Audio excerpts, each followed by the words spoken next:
김성환 목사님 오늘 또 말씀 전해 주실 텐데요. 우리 대한예수교 장로회 우리 합심 측 동성애 대책위원장 하셨고, 그리고 이단 사이비 대책위원장이시고, 그리고 한국교회 반동성애 교단연합 우리 사무총장으로 계시는 우리 김성환 목사님 우리 나오셔서 말씀 전하실 때 많은 은혜가 있기를 바라겠습니다. 우리 할렐루야를 인사하겠습니다. 할렐루야. 할렐루야.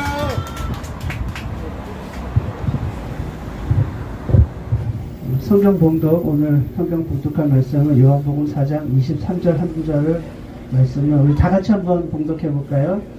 아버지께 참되게 예배하는 자들은 영과 진리로 예배할 때가 오나니 곧 이때라. 아버지께서는 자기에게 이렇게 예배하는 자들을 찾으시느니라. 아멘. 보이다 안 보이다. 지금 여러분이 보시는 이 장면은 이스라엘 백성들이 바벨론 포로로 잡혀갔다가 70년 만에 다시 돌아와서 예루살렘의 무너진 성전을 다시 이제 건축하기 시작을 했습니다.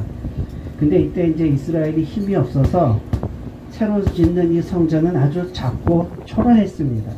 옛날에 노인들은 옛날에 자기 어렸을 때 예루살렘의 그 크고 멋진 성전을 기억을 해요. 이 노인들은 이 작은 성전 공사 시작하는 걸 보고 통곡을 했습니다. 하나님의 성전이 너무 작고 초라해서 통곡을 하는데, 바벨론 포로에서 돌아와가지고 힘도 없고 돈도 없고 요 정도밖에 못 짓는 거예요. 그래서 이제 노인들은 울면서 공사를 시작을 했는데, 근데 도와주겠다는 사람이 나타났어. 도와주겠다는 사람이 누구냐? 사마리아 사람들입니다. 사마리아 사람들이 와가지고 같이 성전을 짓자고 제안을 한 거예요. 2절에 보면 우리도 너희와 함께 건축하게 하라. 성전 같이 짓고 여기서 같이 예배도 하고 그럼 얼마나 좋겠냐 이거죠. 제가 옛날에 성경 읽을 때 이거 참 잘된 일인 것 같다 이렇게 생각이 들었어요. 근데 에스라 4장 1절에 보면요, 사마리아 사람들을 유다와 베냐민의 대적이래. 대적이래요. 대적. 이 사람들이.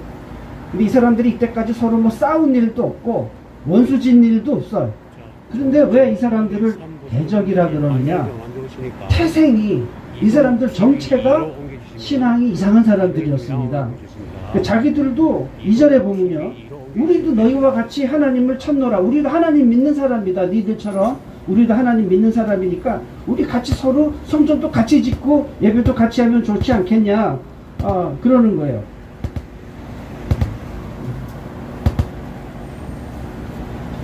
근데 이 사람들이 언제부터 하나님을 믿게 된 사람들이냐면 여기 이렇게 나오죠.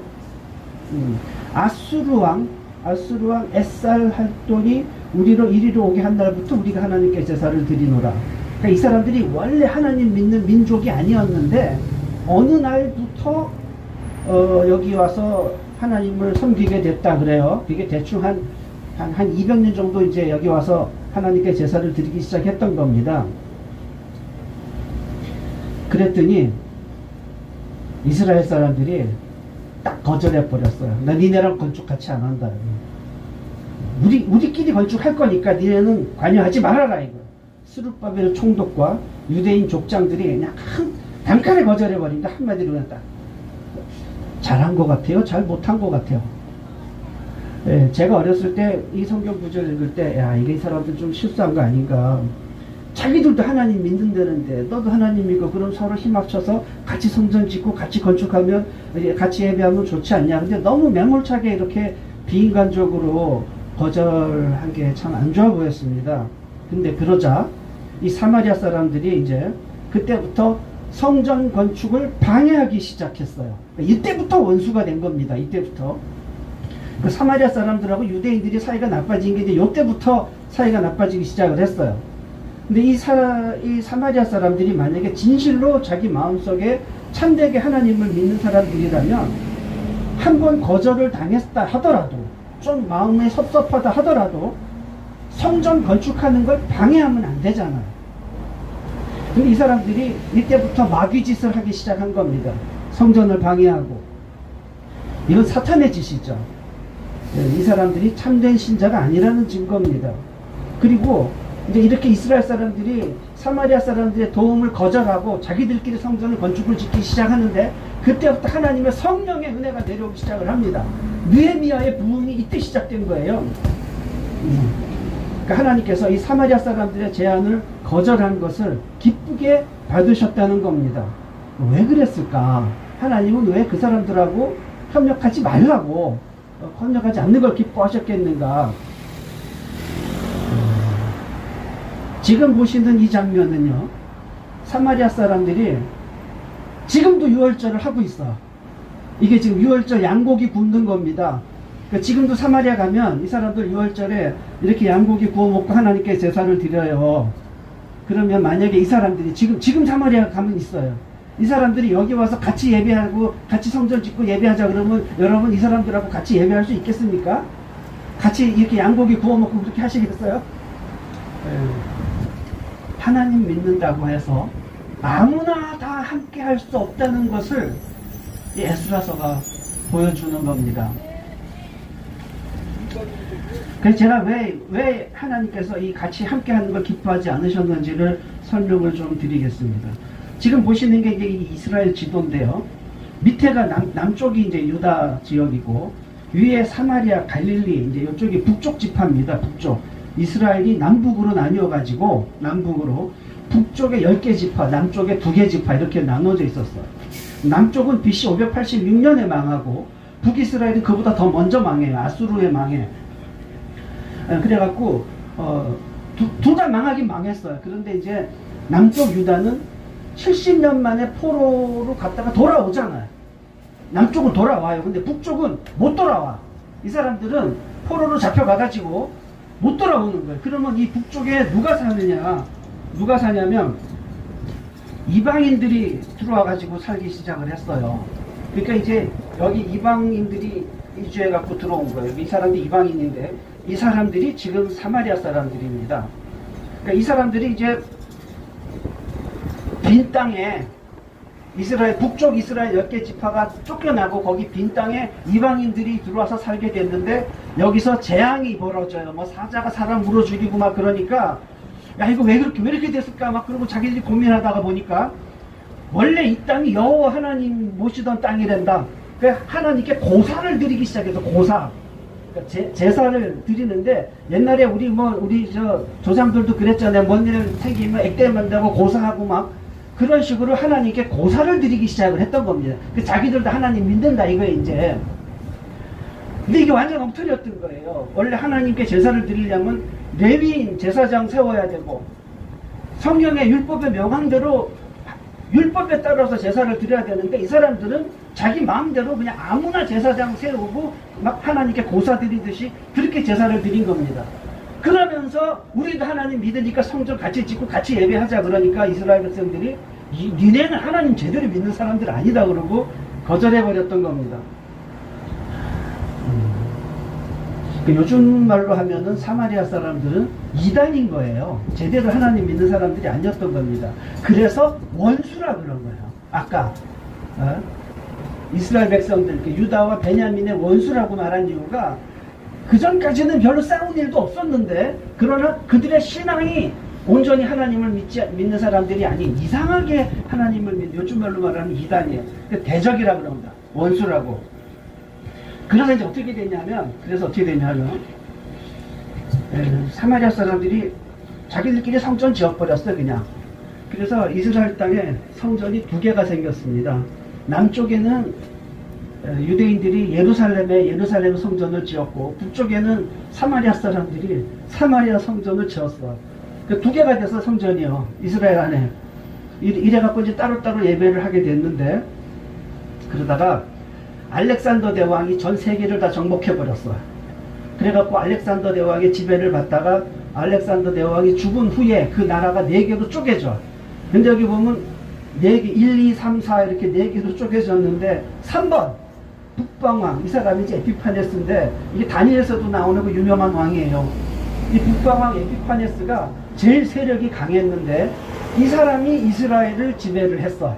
이 에피파네스가.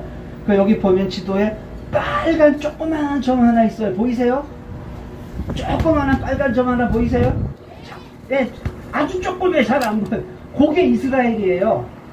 이스라엘은 이 큰 지도에서 점 하나에 불과해. 그런데 이 에비파네스가 이렇게 큰 제국의 거대한 나라가 이스라엘을 이제 지배하게 된 거예요. 근데 이 에피파네스가 아주 고약한 왕이었습니다. 이 사람이 자기가 제우스 신이다. 내가 제우스 신이다. 그래갖고 예루살렘 성전을 제우스 신전으로 리모델링을 해버렸어요. 이거 하나님에 대한 엄청난 모독 아닙니까? 하나님의 성전을 제우스 신전으로 리모델링을 하고 돼지고기로 거기다 제사를 드렸어요. 그러니까 유대인들이 머리가 돌아버린 겁니다. 야, 이거는 말이 안 된다. 그래갖고 우리가 뭐 지배를 당하고 뭐 어떻게 하고 굴욕을 당하는 건 다 그런 건 참겠는데 이거는 도저히 못 참겠다. 하나님의 성전을 갖다가 하나님의 성전을 제우스 신전으로 만들어 놓고 돼지고기로 제사를 지내는데 우리가 어떻게 가만히 있을 수 있느냐. 그리고는 그냥 들고 일어났어요. 반역을 한 겁니다. 이게 이제 제우스 신전으로 바꾸고 리모델링하고서 이거 성전이 모독을 당하고 1260일, 그러니까 3년 반을, 그 다니엘서에 나오는 3년 반 환란이 바로 이거예요. 성전이 제우스 신전으로 모독을 당했던 겁니다. 치욕을 당한 거예요. 그래서 이거는 못 참겠다 그러고 반란을 일으켰는데 그야말로 달걀로 바위치기 아닙니까? 달걀로 바위치기. 이스라엘은 요만한 점 하나 조그만한 나라에 그 상대는 거대한 대제국이었어요. 그걸 어떻게 상대를 해서 이기겠어요? 그러나 이 사람들이 승산이 있어서 싸운 게 아니고 이거는 도저히 못 참겠다. 죽으면 죽더라도 이거는 못 참겠다. 그러고 덤볐어요. 그래서 어떻게 되냐? 이겼어요.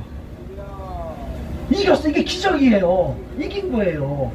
이 사람이 이제 마카비 장군이 일어나가지고 이스라엘 군대를 이끌고 이겼어. 에피파네스 쫓아내고 성전을 다시 회복한 겁니다. 이게 이제 이걸 기념하는 게 이스라엘의 수전절입니다. 그리고는 어떻게 했냐면 내친 김에 위로 또 올라갔어. 쳐 올라갔어. 그러니까 사마리아 성전이 있었잖아요.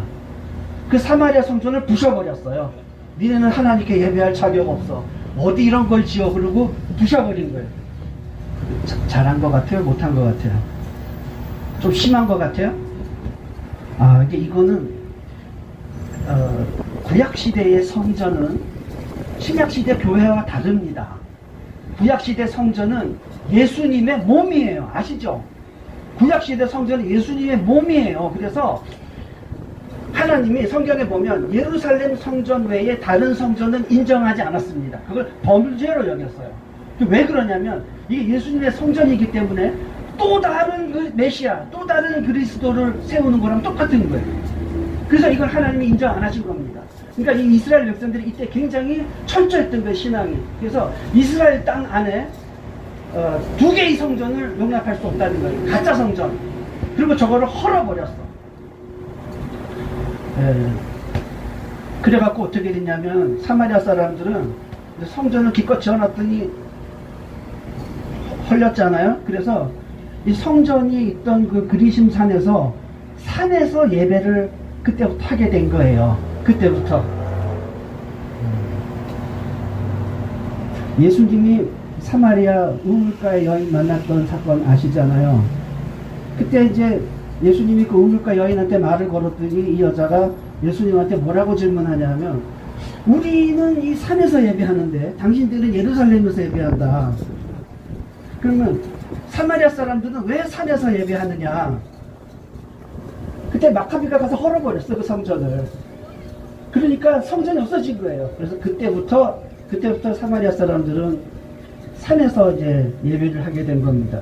그리고 자 이제 중요한 거예요. 내친 김에 또 올라갔어. 그 위에 갈릴리가 하나 더 있어. 근데 이 갈릴리도 여기도 마찬가지로 이방인이 들어와서 이주해서 살고 있었어요. 그러니까 이방인 사람들이에요. 그 쳐들어간 거예요. 이제 봤더니 갈릴리 사람들이 우리는 하나님 제대로 믿겠습니다 하고 개종하겠다 이거예요. 개종하겠다. 그러니까 그걸 받아줘. 개종을 받아줘.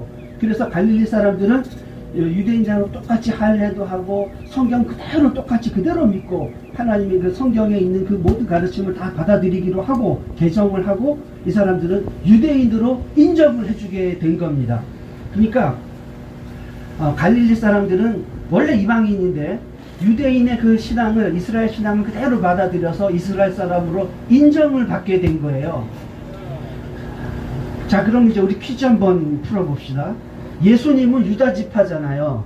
예수님은 유다 지파 아시죠? 사도 바울은 베냐민 지파 아닙니까? 그쵸?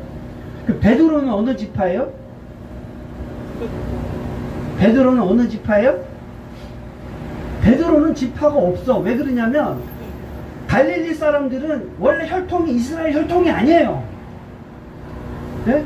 갈릴리 사람들은 원래 이스라엘 혈통이 아니라고. 그러니까 예수님의 제자 있잖아요. 마테니 저기 나다나엘이니 이런 사람들이잖아요. 빌립 이런 사람들은 이스라엘 12지파 그 혈통이 아니라고. 그래서 너 어느 지파냐 그러면 지파가 없어. 지파가 없어.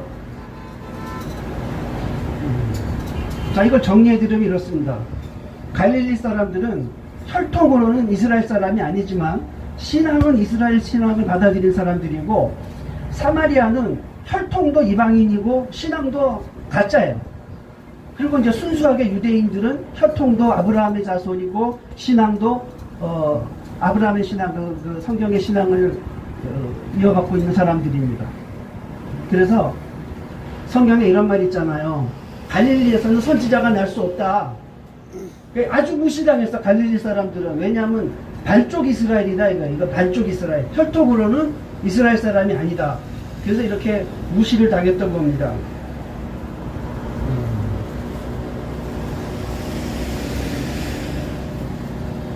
자, 우물가 여인 다시 한번 볼게요. 예수님이 이제 이 사마리아 우물가 여인을 만났는데 이 여자가 예수님한테 이걸 물어요. 어디서 예배하는 게 정통 예배냐? 예배의 정통성이 어디 있냐? 우리는 이 산에서 예배하고 니네는 예루살렘 성전에서 예배하는데 어디서 예배하는 게 정통 예배냐? 그랬더니 예수님 하시는 말씀이 지금까지는 예루살렘이 맞아. 그런데 이제는 장소 예배에서 장소가 중요하지 않는 새로운 시대가 도래했다는 거예요. 옛날에는, 그러니까 구약 시대에는 예루살렘에서 예배하는 것이 맞았습니다. 이사야서 2장 3절에 보면 이는 율법이 시온에서 나오고 여호와의 말씀이 예루살렘에서 나온다. 그러니까 예루살렘에서 선포되는 말씀이 진리였어요. 사마리아에서 선포되는 말씀은 가짜였습니다. 그러나 예수님의 지금 이 말씀은 장소가 중요한 게 아니다. 이 산에서 예배한다고 정통 예배가 아니고 예루살렘에서 예배한다고 그게 정통이 아니고 이제는 장소가 중요한 게 아니고 이제 새로운 의미의 예배를 드리게 되는 그런 시대가 올 것이다. 그러면서 그것이 바로 뭐냐면 영과 진리로 드리는 예배다. 이렇게 말씀을 하셨습니다. 이게 뭐냐면요. 예배에서 가장 중요한 게 뭐냐? 진리의 말씀이 선포되는 겁니다. 거기서 선포되는 말씀이 진리라야 돼요. 그러면 거기에 성령이 역사하는 겁니다. 왜냐하면 성령은 진리의 영이기 때문에 거짓에는 역사를 할 수가 없어요. 네, 성령은 진리의 영이기 때문에 진리의 말씀이 선포될 때 거기에 성령이 역사하는 겁니다. 근데 만약에 말이죠. 만약에 예배에서 선포하는 말이 진리가 아니면 그럼 어떻게 될까요? 거기에 성령이 역사할까요? 안 할까요? 이거 할 수가, 성령 역사할 수가 없는 거 아닙니까? 목사가 거짓말을 하고 있는데 거기 어떻게 성령이 역사를 하겠어요? 그렇죠?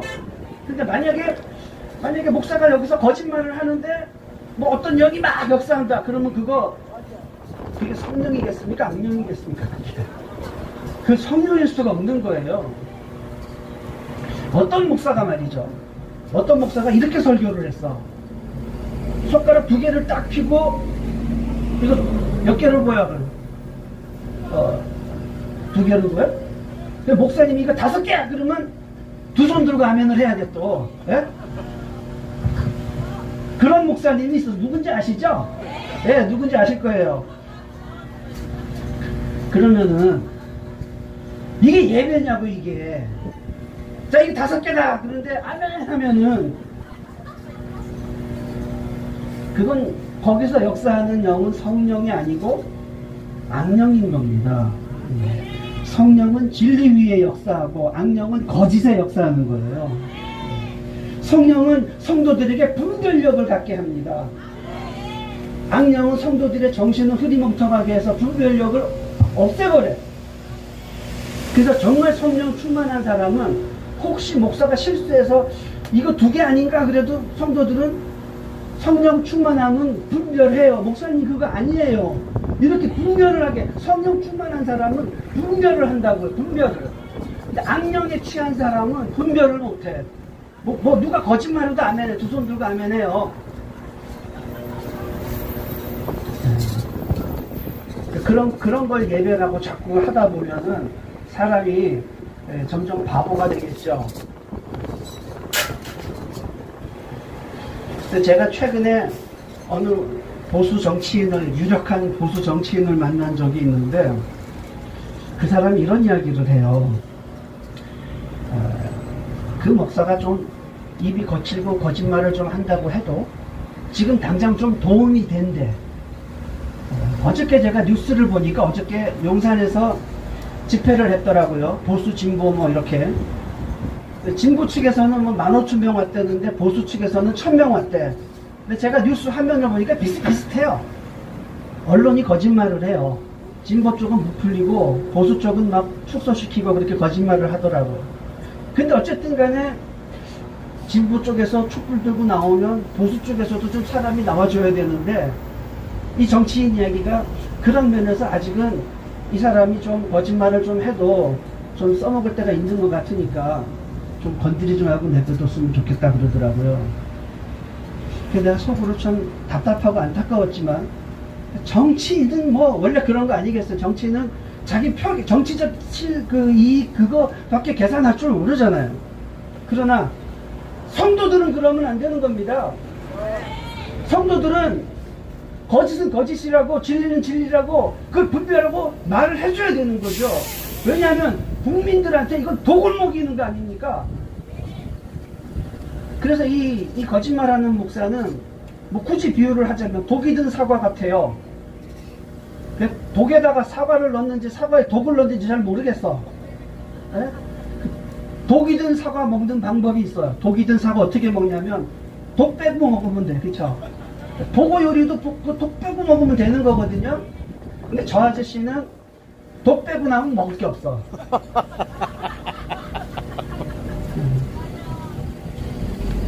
그래서 제가요,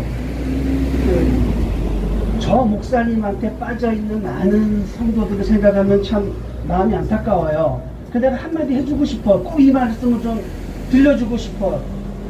독 빼고 먹으라고요. 독 빼고 먹으라고. 그러니까 뭐 거기 가서 그냥 이렇게 뭐 어떻게 따라다니고 뭐 어쩌고 저쩌고 뭐 집회 가고 뭐 하는 거는 뭐 어떡하겠어요. 갈 때 가더라도 독은 빼고 먹어야지. 독 빼고 나면 뭐 남을지 모르겠는데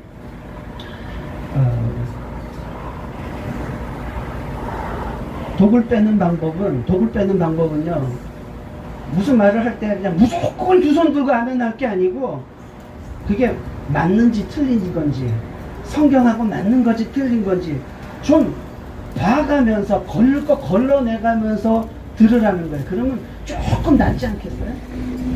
조금? 정리를 해드리겠습니다. 기독교 예배에서 가장 중요한 것은 진리의 말씀이 선포되는 겁니다. 이것이 신령과 진정으로 드리는 예배입니다. 예배에서 진리가 아닌 거짓말이 선포된다면 그건 예배도 아니고 교회도 아니에요. 그건 목사도 아니고 성도들도 아닌 겁니다. 그리고 성령은 진리의 영입니다. 성령은 진리의 말씀이 선포될 때 역사하는 겁니다. 거짓말하는데 역사하는 영은 그건 성령이 아닙니다. 그리고 성령은 성도들에게 참과 거짓을 분별하는 능력을 주십니다. 성령 충만하다면 뭐가 거짓인지를 분별할 수 있어야 돼요. 아무 말이나 두 손 들고 아멘하는 것은 그건 성령 충만이 아니고 그건 악령에 찌든 사람들입니다. 반드시 우리가 무슨 말을 듣든지 누구의 말을 듣든지 간에 그 말이 진리인지 아닌지 분별하는 성도들이 되어야 할 것입니다. 하나님은 어떤 사람을 사랑하냐면 분별하는 성도를 사랑하십니다. 왜냐하면 하나님을 사랑하지 않는 사람은 분별을 못해요. 진리를 추구하지도 않습니다. 진리를 사랑하지도 않아요. 진리를 사랑하는 사람만 진리를 알고 그 진리를 분별할 줄 알게 되는 겁니다. 우리 사랑하는 성도님들, 이 귀한 자리에 모이신 이 성도님들, 우리 모두가 다 진리를 사랑하는 성도들이 되어서 하나님의 사랑과 은혜를 충만히 누리고 나라를 살리는 복된 성도들이 되시기를 축원합니다. 기도하겠습니다. 하나님 감사합니다. 우리가 하나님을 사랑하며 영과 진리로 하나님께 예배하기를 기뻐하는 이 마음을 주시니 감사드립니다. 진리의 성령께서 우리에게 역사하셔서 이 악하고 혼탁한 세상에서 우리가 바르게 참과 거짓을 분별해서 거짓에 미혹되지 않으며 진리를 바르게 알고 바르게 선포하는 지혜로운 성도들이 되도록 도와주시옵소서. 예수님 이름으로 기도하옵나이다. 아멘. 감사합니다.